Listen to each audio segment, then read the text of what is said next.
tweet, and if you could pull my tweet out, if I could send it, we could probably discuss that later on just for some laughs. Okay. Hey, what's going on? It's your host CJ Wilson with Doak Talk here with another episode of House Divided with my guy Larion. Some pretty interesting stuff going on within, Miami and Florida State within the last week, to say the least. Before we get into that, bro, how you doing? I'm good, man. Life all right, man. I smelt that L coming eventually, and it would be that team. Play with fire? What they say? You play with fire or what? You get burned, Jack. I said it on the show before. It's like, we got our issues, but yeah, life all right, man. We have some beautiful weather out this way, man. I opened the sunroof on the truck today, man. It was nice like that type day, man. Good. Yeah, the breeze blow through. What's that? Tell the people where you're at too. Oh, I'm central. I'm in the. Actually, I stay in Rockledge, Vieira. That little area right there. So yeah, we close to the water, man. Yeah. Yes, sir. Let me tell you where I'm at. I'm in Tallahassee, Florida. Ain't no damn breeze. Ain't none of that. It's just straight sun and humidity and sweat, man. It's a Georgia extension. Georgia extension, bro. Georgia to South Georgia. But bro, I actually tweeted the other day, man, like, what the fuck, when we go get some damn fall weather? I've been sweating since March. Bro. Usually around this time, especially in Tallahassee, because we truly get all 4 seasons in Tallahassee. But I'm like, well, shit, usually we have some cool weather around this time. Like, I don't remember a Florida State game to where it wasn't, at least like in the 60s or so outside. Yeah, cool out. Yeah, I was looking, bro. 80 degrees on the regular, but I did see it's supposed to be getting some cooler weather this weekend coming in. That's crazy too, because it's mid-November. November, bro. Yeah, global warming bullshit. March. Since March, I've been in a full damn sweat every damn day. That's crazy, man. Yeah, you can't tell me global warming ain't real. Around this point in time of the year, my damn AC is supposed to be cheap because I don't use the motherfucker right all day. That's why I tell people I know global warming real, because ain't no way nobody was slaving in this weather. Couldn't have been. Nah, they're like, hey man, just do what you got to do, cause I'm out of here. I'm done. There's nothing that you can do to me worse than the sun. The sun whooping my ass as it is. Well, so I don't know, bro. It might be a couple of things I can think of that made you a little bit. We can get creative around these motherfuckers. Got a trick up my sleeve. Let's see how you like this one. Right. You know what? That sun ain't that bad. After you said that one. Right. Since you said that, bro, it might not be too bad at all.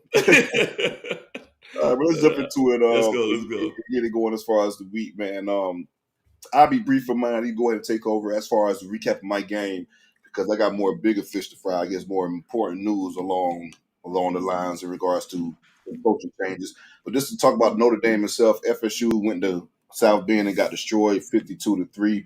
It was a hellacious event, and it pretty much went exactly how I figured it to go. Notre Dame rushing attack too strong for us, and defense holds to a certain point, but the offense literally just can't get shit going, like literally at all. Brock Glenn threw 2 interceptions. He was terrible. 5 for 18, 51 yards, 2 picks. And the 2 picks he threw a pick 6, 1. He threw another pick pretty much as soon as the drive started. So we was on R like 30 or 35. Threw that shit on, in plus territory. So as soon as they get the ball, they got, a few yards. They're already in field goal range off rip. They got a few yards to get the touchdown. So that's 14 points, literally right off of the 2 turnovers. Like I said, just defense couldn't stop the run. They had to stretch on like the first, like half the first, the rest of the first half, defense played pretty well against some 3 and outs against Notre Dame and things like that.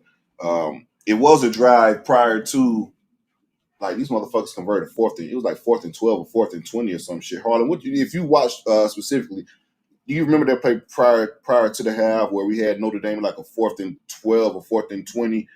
If we would have, because they pretty much, they missed like 2 field goals. The field goal kicker couldn't get it done. So they were on like the 35-yard line, 40-yard line, with like a minute left in the half, 4th and 20 or some shit.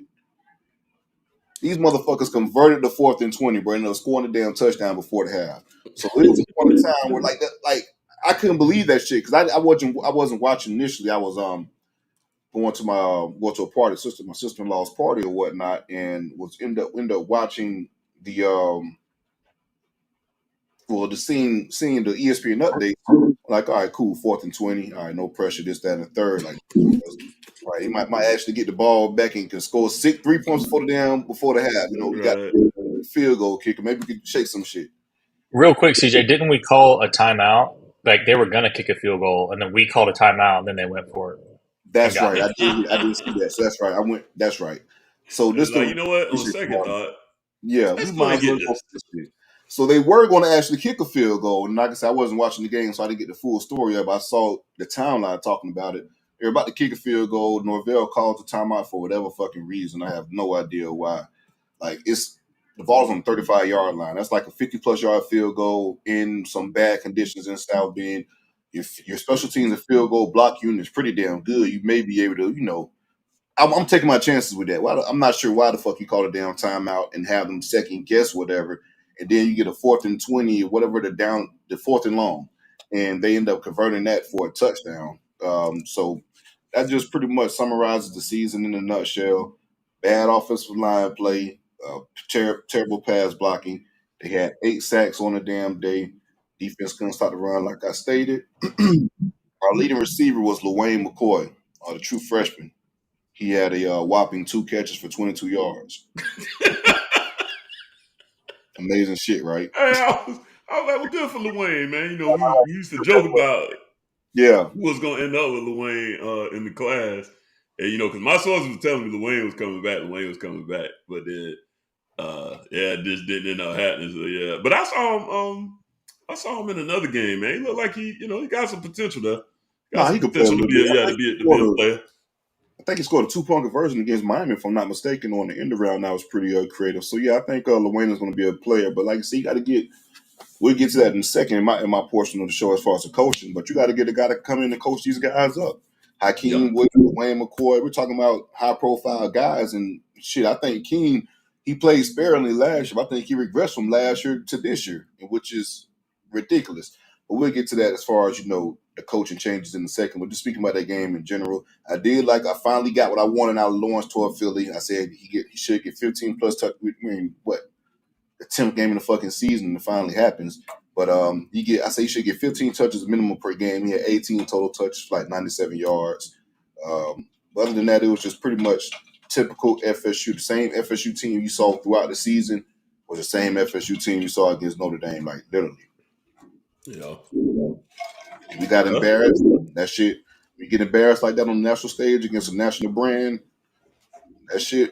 You have a 1-9 season, 1-8, whatever the fucking record is. That shit, you know, causes some damn changes, and FSU made some changes pretty much the following day on Sunday. We'll get into those coaching changes in a second. Go ahead and jump into that Miami game.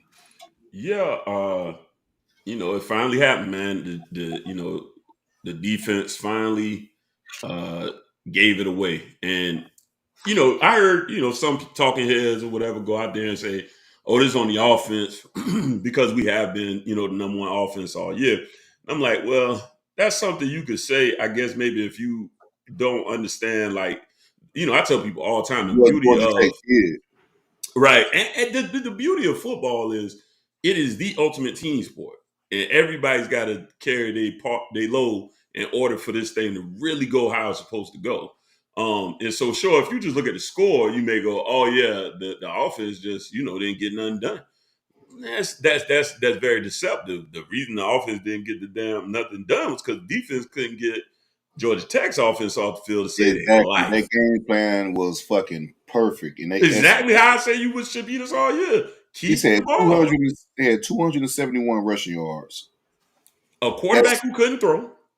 Yeah. Right? We had Haynes King, who I don't even believe attempted a pass. He came in on a bum shoulder, right? So they whole game plan was like one pass, right? So we like, look. No, I'm sorry. Yeah, he was 6 for 6 for 32 yards. Might as well be one pass for that little bullshit. I mean, it was a little check down. He didn't have his own. Quarterbacks. They were 11 for 16 for 99 yards on the day. Exactly. Under 100 yards. He couldn't throw. He was at best a throwing decoy, and when he did throw it, it was a little short check down stuff, just to kind of scare us a little bit. Then they play the freshman quarterback who just really, he's not ready yet. He may have some potential. But bottom line is when a Time of team possession, Miami 25, Georgia Tech 34. Man. Exactly. 10 minutes. And they had one drive where they had the ball 10 minutes. That probably the 10-minute difference right there. Bottom line is you had a very one-dimensional team. They weren't doing anything particularly tricky. It's not like you facing like a weird offense or anything like that. The old Georgia Tech triple option offense, under Paul Johnson, where I get that they whooped our ass when they first started. I think they played for the ACC or won the ACC that year or something. They went crazy that year. Them boys was whooping everybody ass. Yeah, that shit was nobody's ready for it, and you had just enough athletes to pull that off. I think the quarterback was Nesbitt or something like that. They were talking about him in the Heisman race, all kind of shit. And it was just because nobody could stop this very unorthodox offense. But bottom line is Guidry got out coached. And these players, there's just a complete lack of understanding and communication. We took for granted the safeties we had last year. We knew Cam. Cam was an All-American previous year. May have taken a slight step back a little bit his junior year, but I think outplaying him because he was still a really good safety. Yeah, he's still a good safety, and I think last year was a little bit dinged up through part of the year. And James Williams, he's a linebacker now, which a lot of people have been calling for forever, but he was serviceable in his role, and those two guys had great communication amongst each other. Things just did not break down the way they're breaking down now. If you look at us pre-snap, man, team just run across and everybody don't know what the hell's going on. It immediately turns into, oh shit, who got who? Even when we ran the zone, we had simple zone cover 2 concepts where people just aren't doing the very basic. I think it was like a 3rd and 18 or some shit. Yeah, it was that 3rd and 18 that they converted on us. Yeah, that shit was crazy. He was wide open. It's simple concepts that y'all just aren't executing. And the worst part is the safety room. Mish Powell he shined a little bit the early part of the season. I usually don't call names, but I'm just gonna say it. He's just been bad. He's just been bad at playing the position of safety. Period. And it shows. It's glaring. It's funny. Even our old he played wide receiver, kind of running back for us, Bashard Smith. He even kind of trolled us a little bit, retweeted that PFF grade, which it was hilarious. He's like, "Damn, a 34? What the hell was you doing out there?" And he was that bad. He really is. And our other starting safety, Jaden Harris, just the king of terrible angles. He's a violent player, but man, he just runs down, and if he missed the gap or the wrong, it's over. That's what if you look at most of our big plays, look for 7 to be crashed down somewhere where the hell he ain't supposed to be. and so that's just what it is. That and the linebacker play of our middle linebacker, Miley Noles, stepped back a lot this season. To me, bottom line, that game was a coaching clinic on how to beat a team that's better than you by just out coaching them and realizing where their deficiencies are. He watched the film and said, "Look, these guys are confused as hell on defense. Let's just stretch them out.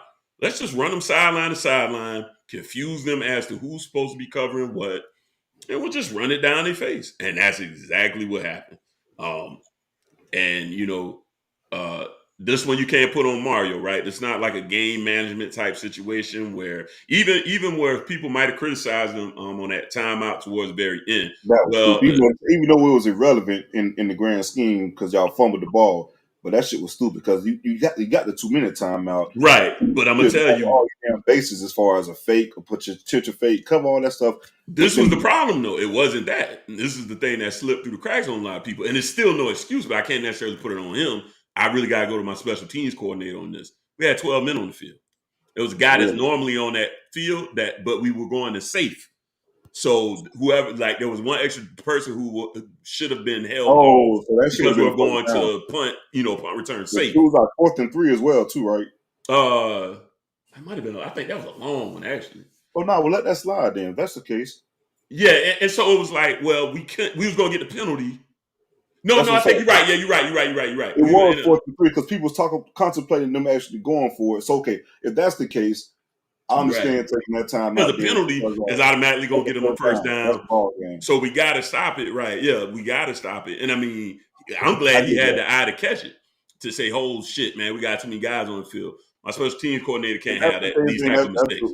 If that's the case, and that's the time I well warrants, especially because that'd been You a got first to. down. He's done a great job, man. I know the jokes flying and all that, but honestly, as far as managing this team, you know, people joked he went and got a was it like a time management specialist or something? I was like, look, whatever it takes to get it right and improve your game, I got to take my hat off to him. He's definitely taking more of a back seat.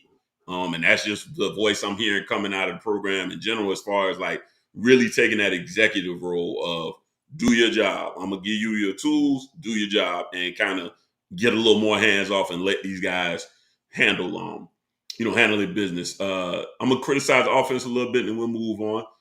Cam had a statistically decent day, but there was times where he missed some check downs that probably could have made a difference in keeping some of these drives going and possibly winning this game. He had somebody right in front of him. Right. It's just, but again, I can't. I'm just not gonna shoot him down. Sorry for interrupting you too, but I saw somebody blame the pass protection. I'm like, nah, motherfucker, that shit was on Cam. No, that was 100% on Cam. Like, he had plenty of time. He just floated around trying to get everything at once for whatever reason. I guess he felt like I was down 2-minute drill, had plays, which in actuality he didn't. Just take what the defense give you, get out of balance and preserve the clock. You don't have to get everything at once, but that was his issue with that play. Trying to get everything at once with the big play, and it came back to bite him. Yeah. And you got to think about this too with Cam. He had to play hero ball every step of his career. You know, wherever he's been, he's the guy, like an incarnate word. And at Washington State, he's the guy, which is why all the turnovers were there. People was like, "Oh, you're a turnover machine." Well, I mean, he came to us because it was less pressure, but some of them habits are just hard to break. We couldn't get the running game going, but that's because, again, they kind of milked the clock. We were running well early, but it just put us in position where, again, this defense just ain't holding up the end of the bargain. Keep eating the clock. That's what it was that simple. Because people say, "Oh, we should have took the field goals." I felt like we should have, and that probably would be my only criticism, Mario, is people, because this is the thing. People go, "Oh yeah, it was like 4th and 17 or some shit. That was egregious." Like, come on, bro. Well, all year they said, all year we wasn't it 4th and 17? No, I'm talking about, right? I think you guys was in the red zone. It was like 4th and long. Y'all could have got the 3, but y'all went for it. I think he came in getting a sack or some shit like that. But it was we left at least 6, I want to say, on the field as far as like points. I mean, we lost by 5. No, I never people go, "Oh, well, that's the point." I'm like, well, no, because when you kick a field goal, it changes the flow. You can't necessarily say that's it. But I will say this. I do want my coach to understand when shit is just a little weird. Something ain't quite going right here. So, yeah, all year we've been converting these 4th and 3s and 4th and 2s through the running game. But something different in the air today. You know what? I'm going to switch it up a little bit. Let's just take our points. So that will be my one criticism of sometimes you got to feel out like, yo, something's not going quite the way we planned it. Let me get a little bit off of my square and do something a little bit different. That was a very banged up Georgia Tech team too. They didn't even have their best DB out there. And their best running back too. The first band played. We knocked him out, right? Yeah, we knocked him out the game. Yeah, he go for 80 or some shit for y'all, right? And he's out for the rest of the game. Coaching clinic, man. Coaching clinic, period. And that big run. I had to parlay with him. I think it was over 120 or some shit like that. Oh, man. 93 yards. He was right there. Oh, man. That's crazy. I had one too, man. I got messed up. I had a Royal. He hit mine right off the jump. I said, my dog gonna have a big game today. That's like he's one of my favorite players, yeah. And jumped out the gate and hit my his part of the parlay. I needed my field goal kicker to get 2. I think that's what messed up my whole parlay. If I'm not mistaken, I had my field goal kicker down for 2 field goals. He only got 1, so that's probably why I wanted him to kick them field goals too. But yeah, just a coaching clinic, man. And just things that we gotta attempt to change. It's late in the season though, man. I kind of get into we gonna kind of get into how we finishing up. I'll kind of roll right into that, man. I'll let you come back in, CJ, with your coach change and all this, because I make my somewhat. I'll actually ask you that damn next question too, as far as what do you think is next for my Hurricanes? I know a lot of people saying oh, we go, win the ACC and just beat and be a lock for the playoffs due to that. But I'm not sure, man, because No, it's not a given thing. It's not a given thing. I promise you that. since ACC players started, it's been Defense don't went downhill. it's been shaky. Like remember we had the start of the season, you guys were whooping ass, blowing people out this, that, and the third. But I think not Georgia Tech, Virginia Tech was the first ACC game. Mm-hmm. That went down. There you go, Cal, etc. Right. I don't know, man. I think Syracuse is going to be an interesting one on the road. I know people are kind of overlooking and just jumping into SMU for the SEC championship, but Fran Brown and they score points. So that's going to be an interesting one in my opinion. That Syracuse game in the Dome. And I agree. Wake could even be tricky too. Because shit, I think Clemson is really still at. I think you three are still at Cleveland. Clemson has 2 losses. They need some help for. They only got one ACC loss. Yeah, but once it come down to all 3 of you guys one ACC loss, then it'll come to overall record. Yeah, I think it comes to common opponent. So we would win that because I think we would be, if we went out, they went out. I think we would be 4-0 against a common opponent, and they'll be 3-1. I forget which one it would be. Louisville. Yeah, right. So that would be the difference. But yeah, how we got to finish the season, right? So we got 2 games left. Wake Forest not necessarily going to be a gimme, and they're a bad team. But my defense is poor. My defense is bad, man. We haven't seen. I ain't going for that one.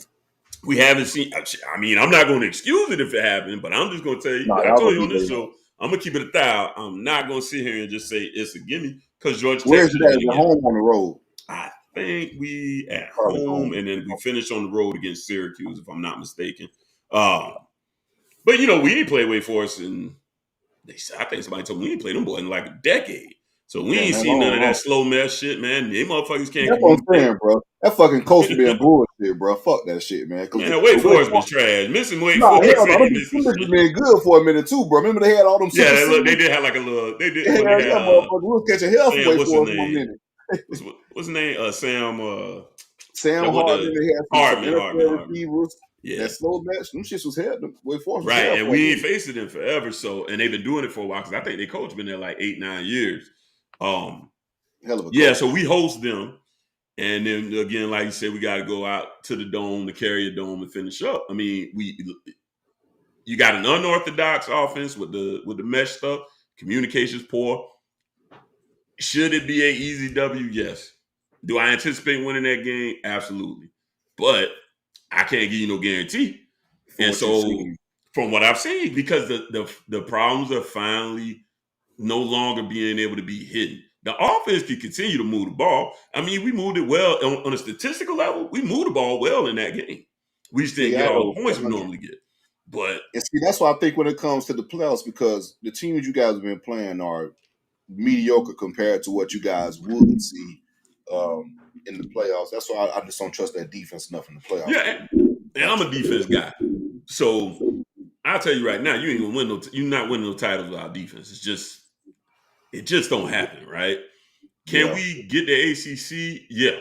If we clean up these last 2 games, I would honestly say, and I've heard, just from people I know close to the program, we got some guys that maybe should see in a little bit more burn, but you dealing with coach conflict shit, right? So in my secondary, like where we're having some of our issues, I think, Marquise Williams, some people like, why he ain't playing more? And the excuse was like, oh, he a little slight of frame.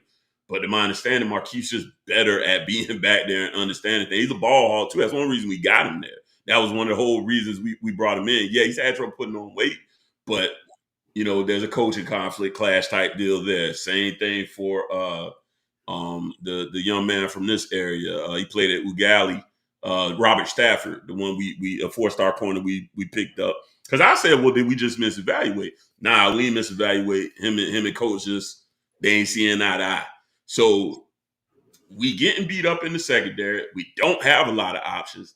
And I feel like you got ego getting in the way of the point. And it's like, brother, we got to just win these games.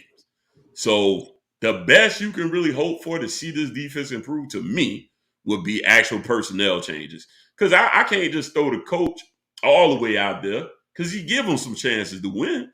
But these guys just ain't got it up top. So to finish this stretch, man, I honestly think, and secondary kind of be in our hands, kind of being forced because we just keep collecting injuries back there. We might get Damari Brown back, but that literally will probably be like ACC title game, where I'll go on record right now. I'd much rather see SMU than Clemson. Yeah, for sure. Let's get that out of the way. This Clemson. SMU gonna score. We know that, right? But Clemson but got I think better we can score now. enough. Yeah. Clemson's gonna present a better defense. Period. So if I got to face somebody, give me SMU. So what I'd like to see down the stretch, man, let's see if we can make a couple of personnel tweaks. The coach ain't gonna change how he coaching at this point in the year. The season's pretty much wrapped up. We down. The regular season's about to be over with. But yeah, give me some young blood defense that just some fresh eyes. It's just been atrocious to watch these guys sit there and every pre-snap tapping and don't nobody know what the hell's going on, and he pointing this way and that way, and then when the play over, everybody looking at each other like what the hell just happened. So that would be my that'd be my hope kind of to wrap up the season. It's a good selling point on the trail. Secondary, you can come in. There's minutes to be had in that secondary for sure. There's definitely some opportunities to be had, especially in the safety room. And you got to be three corners deep at least in this league. So we'll see. We flipped something big today on the trail. Matter of fact, we got Hayden Lowe. I went out in Mario Cali stomping grounds and shit. He was he was high on their board. They really like this kid. Been working on him for a while. Valley, bro, like what the fuck? we outbid USC to my understanding, according to they inside. They little board. They 247 board. Tactics. Good win for Mario, but I was talking to other people about how USC has been recruiting nationally for whatever reason and not dominating the West Coast. Right, Cali. You look at Pete in they don't take many from California, so you lose one of the kids you do have from California to a team across the damn country. You look at the days when Pete Carroll had that shit rocking, bitch wasn't shit even California. Yeah. That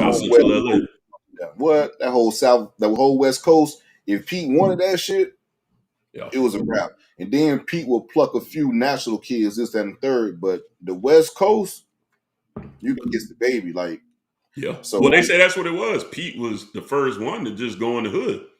Like that, wasn't afraid to it's USC is in LA. So he was like, all right, I'm gonna go tap in these neighborhoods, knock on these doors, go in some living rooms, talk to some aunties, uncles, grandmas. You know what I'm saying? Build these bonds, relationships, and that's all it took, man. He got that program turned around. At least for that time. So do that too much longer, man. He probably be there next year, and that'll be a wrap. Yeah, he's been a big failure, point blank. Period. They gave him a lot of resources. He brought in a lot of transfers, got rid of a lot of that team just to be, incredibly mediocre at best. So yeah, I'm with you. I think it's funny though. Here we go at USC, another revolving door of coaches, man. Hey, I thought USC actually was gonna get it right with him. On the pod previously, but bro, if you fucking scared of the damn SEC, you running from Oklahoma, like you had that shit made, bro. Lincoln was going to the playoffs annually at fucking Oklahoma. The offense was hitting, quarterback play was at a different damn level. Your defense was trash, and that's why you got exposed in the playoffs. But shit, you fire that motherfucker. You bring it, which he just recently let go of Grinch last year because he had to. But if you cut them damn ties from Grinch, you Oklahoma, right? The money is there. You move to the SEC, more money is there. How are you a top-notch defensive coordinator that you winning? You competing in the SEC on an annual basis, like literally. Right. And now you got it as a selling point. Look at Texas. Yeah, you look at Texas. So you go to USC, try to run from the ground because they're in the Pac-12, and what they do, like a year later, fuck that. You want this damn Big Ten where there's money at. Then you got USC, Oregon. Now you throwing Ohio State, Michigan, Penn State, all those other teams as well. So you're in the same damn situation that you was in Oklahoma, but you had better damn players, better program, better infrastructure at Oklahoma versus what you got at USC, and now you see the results of it. No doubt. Let's how did the Noles move on? I know we done got rid of some guys. Some boys had to go. We still got a couple of pieces of furniture there now. Oh, yeah, it's a couple now. Let's go. They're gonna let them gracefully retire. You feel me? No, we extended your rent for one more month. That's all good, baby. No pressure. We'll pay for the next month, man. You got one more month of rent. Yeah. One more month, baby. But yeah, so Mike Norvell ended up firing offensive coordinator Alex Atkins, defensive coordinator Adam Fuller, and longtime receiver coach Ron Dukins. I kind of spoke about it on the live that we did Sunday or Monday. Yeah, Monday. My apologies. But look at the results. I speak with receivers just off the rip.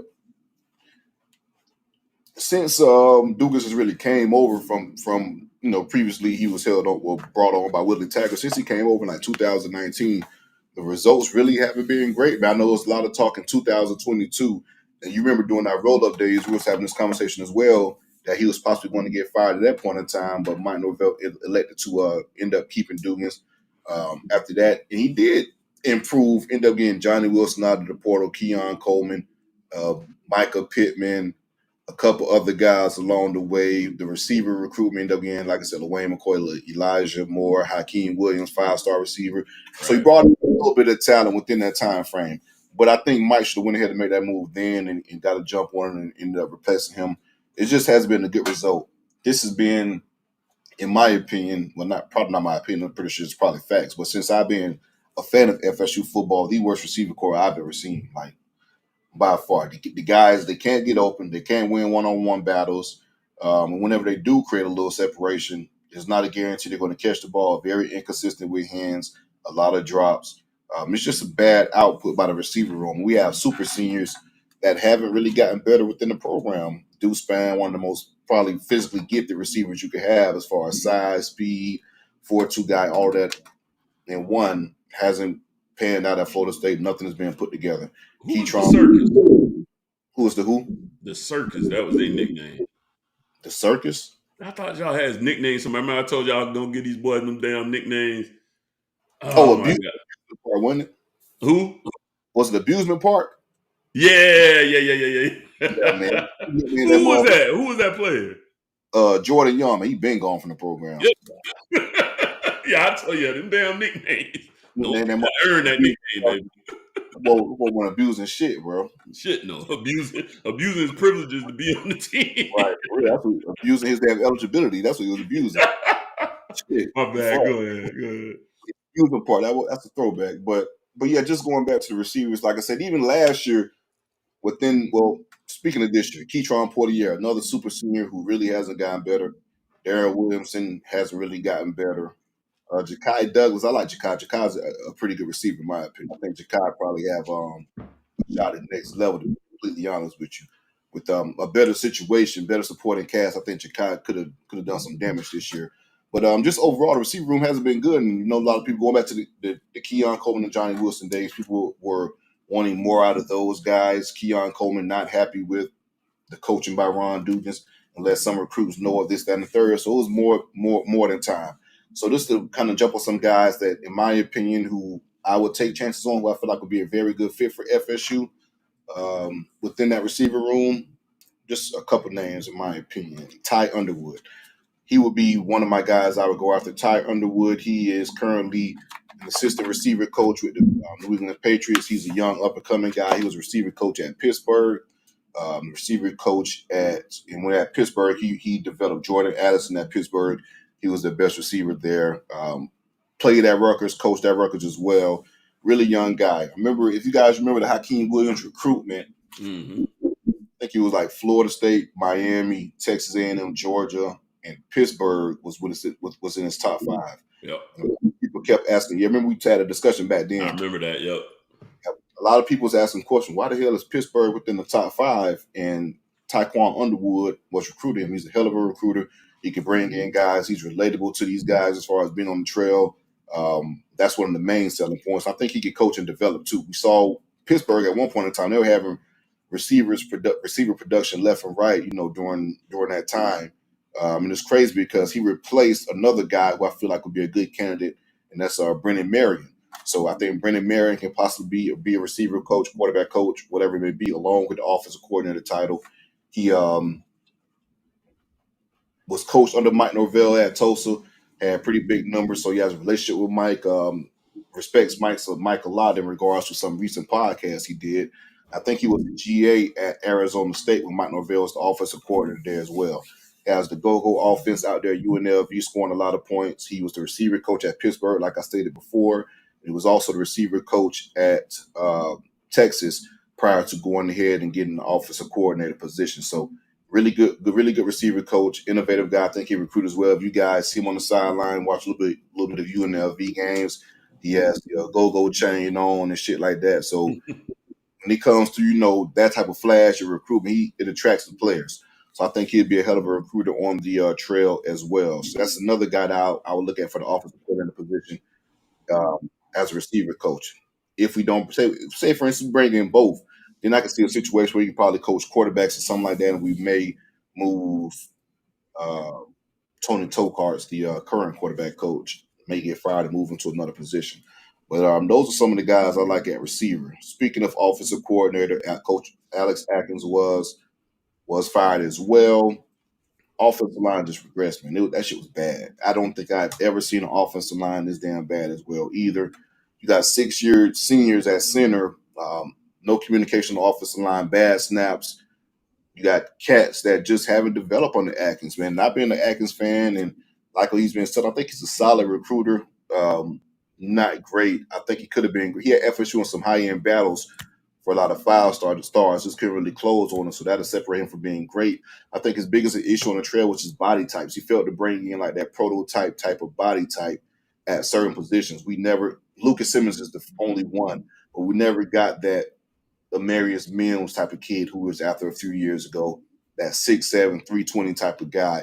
We got a lot of tweeners, 6'4", 6'3", guys that just really aren't really tackles, more so guards. We got a bunch of guard type of body types within the room.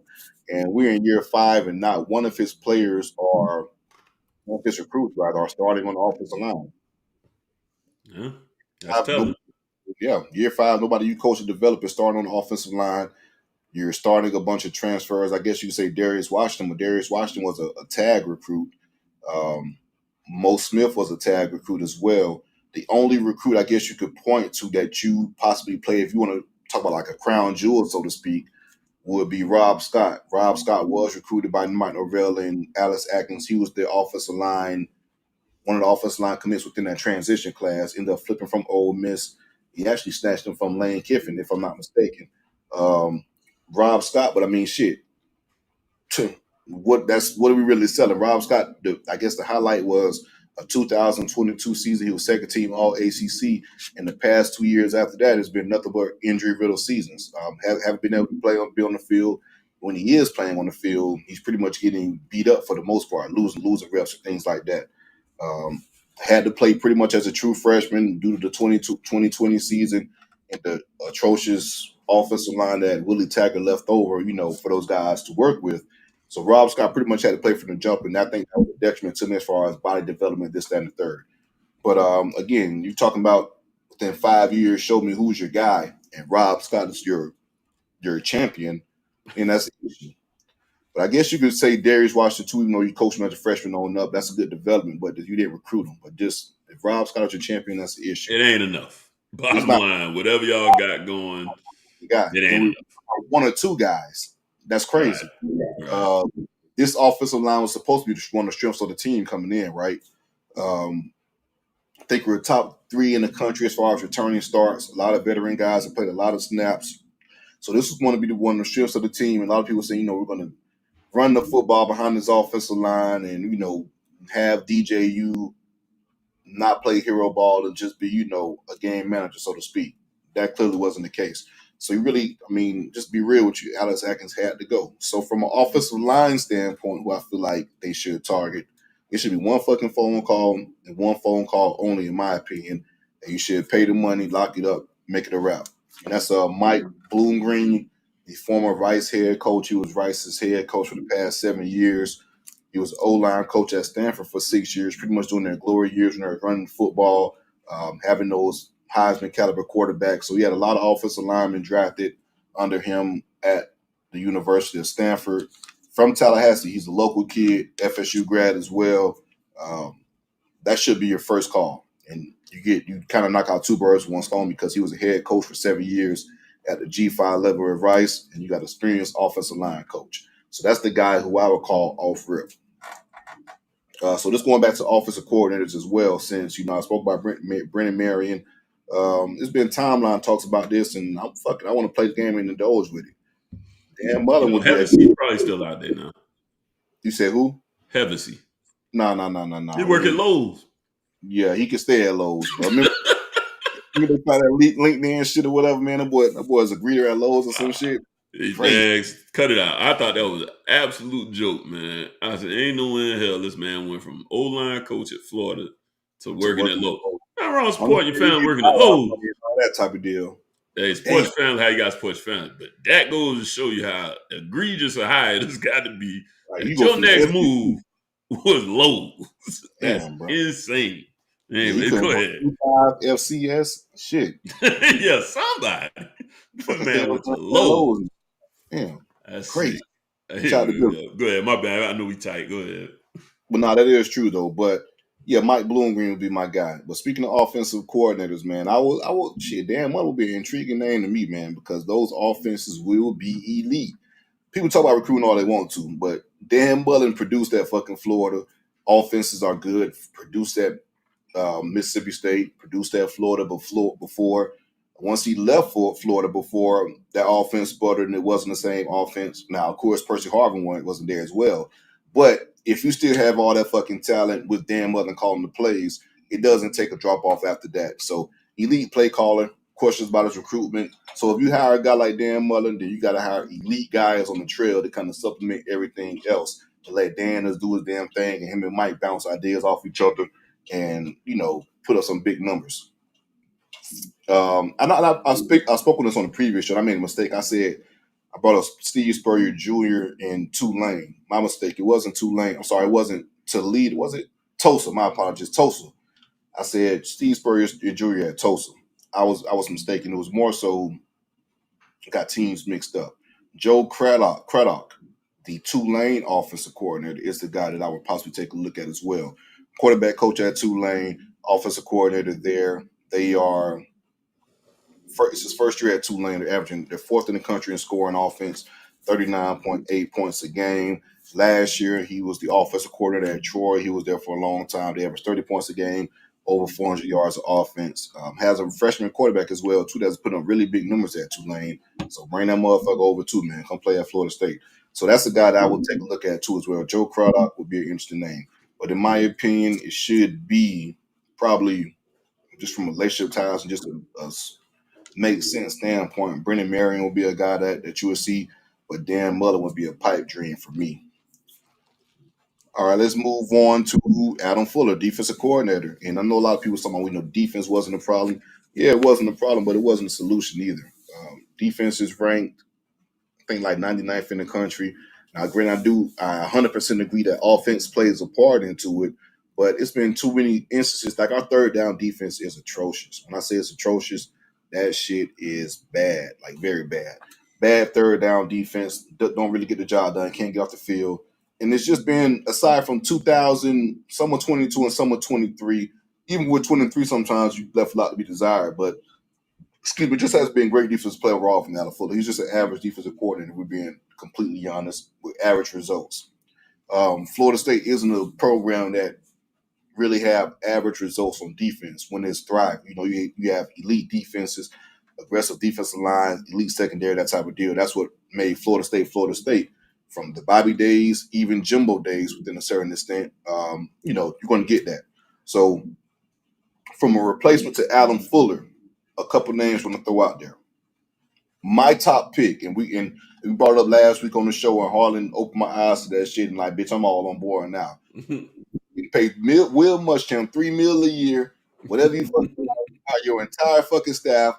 Like, bitch, you can have that shit. I'm gonna be over here. You gonna be over there, do your damn thing. I trust you 100%. Will be my call. He's off the field. He's GA. Well, not GA. He's off the field at Georgia. South Carolina pays that buyout this year. If you want to make a fucking statement, like make a home run type of hire and show the rest of the country, oh shit, these motherfuckers, like they may be for real. You go get that motherfucker Will Muschamp and let him control the defense, bring whoever you want to bring in, and let his ass cook. He's an elite recruiter, especially on the defensive side of the ball. We saw all the talent he brought in at Florida, all the talent he brought in at South Carolina. His only issue at Florida was his offense just sucked, and he never really had, in innovative offenses. Nah, bitch, just run my defense and be elite at that. He's And really with Champ, hold on, I didn't mean to cut you off, but with Champ too, you would probably be able to get some of that young blood out of Georgia because he's connected over there. So if you were to bring him in, I'm he sure will he get can bring a couple of young recruiters to get out there because again, he's not really going to hit the trail hard, but he can bring a couple of young gunners that will, get out there and help, plus from Georgia. supplement that side. Yeah. Yeah.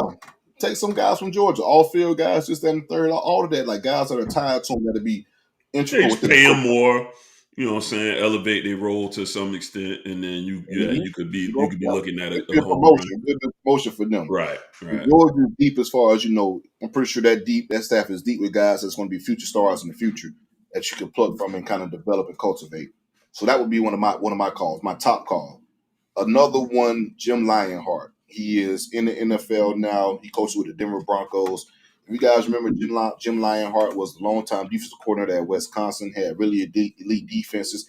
Hell, if you remember that Orange Bowl y'all went to, he was the defensive coordinator there as well, too. That 2017 Orange Bowl. I know Doesn't ring a bell. never happened, right? I told y'all Wisconsin big brother me. That's why I don't never down Wisconsin. It was like 2 or 3 years in a row. Well, beat our ass every time we lined it up Wisconsin. Yeah, that shit was ugly. Take it to the woodshed.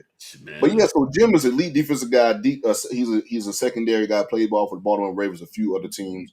But again, he has some really good defenses at Wisconsin. It's crazy because Willie Taggart tried to hire Jim at one point in time, but the university wouldn't sign off on the money that Willie was asking for. Well, not Willie was asking for, but rather Jim was asking for. And we ended up, sticking with Harlan Barnett. But he's a great developer of talent. I think he'd be a really good fit.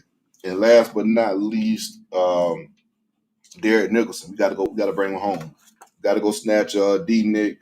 I think and just he can be a coordinator position, he can be a co-DC, and he gets another guy with him and have some type of, I guess, more titles and more money. If you pay him comparable or more than Miami, I think you can actually get him. Now, could it be coming to a bidding war? Mario, I know that y'all gave more money last year. That's a different discussion. But I do think Nick would be inclined to come home, just from stuff what I've been hearing. I do think he would come home if the situation's right. He's an elite recruiter. Hard to watch a team be like that. It is. And that's part of why Mario came home. People go, "Why?" It's crazy as fuck you mentioned that because someone who I talked to who played with D Nick pretty much at Florida State pretty much said like that motherfucker he more pissed than these fans are really about the output about the output of the game. Just says FSU. If you look at it from a size standpoint, skill standpoint, there's no way in fucking hell that should happen. So he's definitely upset about that. Like I say, he's a no through and through. Even though he's with the Canes, but yeah, he's a guy that I feel like would elevate FSU in the worst way as far as the linebacker position. One, he's recruit guys, brought in a hell of a within the 2 years of Miami. He's been very great on the trail. Develop guys like Wesley Bassane and things like that. So I think, and I think there was another recruit that said he's never had a coach had that much energy. I forgot what linebacker recruit said that, but I think he actually visited for the Miami FSU game. So yeah, if you want to throw a jab at the rival, kind of cripple Miami a little bit, and then get better overall, that'd be a good hire. He's an old guy. He could be a great recruiter for you as well. And lastly, if this even happens, he would be my 1A and 1B with Will Muschamp if it happens. If Oklahoma so happens to fire Brent Venables, bitch, Brent, come back to the ACC, got them ball, and we go from there. That's all I got with Coach's name, and I know we got to kind of speed things up a little bit. Well, I'll tell you what, so we don't have to rush through, man. We'll wrap because we got the games and animals, man. We'll wrap. We only got a few minutes left. So, that was just great discussion. Both of us got bye weeks coming up. Coming into next week, we can get into some maybe the talking points we missed. Hey, I just went to the zoo too, man. That's where I got my animal from. But I'm gonna stash that. We'll get back to it next week. We'll just wrap it up. Last before we wrap it up, Mike said, and we'll see. He said the interest has been pretty intriguing as far as a lot of people reaching out for these positions, like NFL guys as well too. I won't be opposed to bringing an NFL guy in for one of those positions, but it just goes to show, man, that I think the logo is still the logo. 1-9 is definitely tough, and probably looking at a 2-win season, depending on who plays quarterback for Florida. But the brand is still the brand. The money is there, and if you could come in and coach and bring in talent to Florida State, then shit, you can do. You'll be okay. No doubt. It's not the world, so to speak. Even though this shit is trash as hell and it stinks, it can be. Way it can be corrected if Mike nailed these fucking hires. Like it's no way around that. He has to nail each hires. Absolutely. And he's got to reevaluate his approach to recruiting in general. Like he's got to come in and figure out where he's falling short in recruiting, because it starts at the top for sure, and you got to build a culture that the results in the recruitment haven't been what they should be. Right. It's not acceptable to keep whiffing on guys. Like it's not they're way off for a team that's improved under him, won some big games, and has been, to the top of the mountain and is almost pretty much or very close to it. It shouldn't be this far off from that. So we'll see if he can make those adjustments, man. Anyways, we'll see, man. I do think this is the most important tenure not important tenure, the most important offense off season of his tenure. Oh yeah, it's just gonna be a wrap. He got to nail this. Yeah, he's got to get this corrected. All Facts. right, appreciate y'all, man. Kicking with us, man. Yeah, appreciate y'all for locking in. Like my bro said, hit that like button if you guys haven't, and subscribe to the channel. Subscribe to the channel. You will be having this every week. Getting perspective from both teams and just overall fun and kicking it. So hit that like button, subscribe to the channel. Appreciate y'all for kicking it. Peace.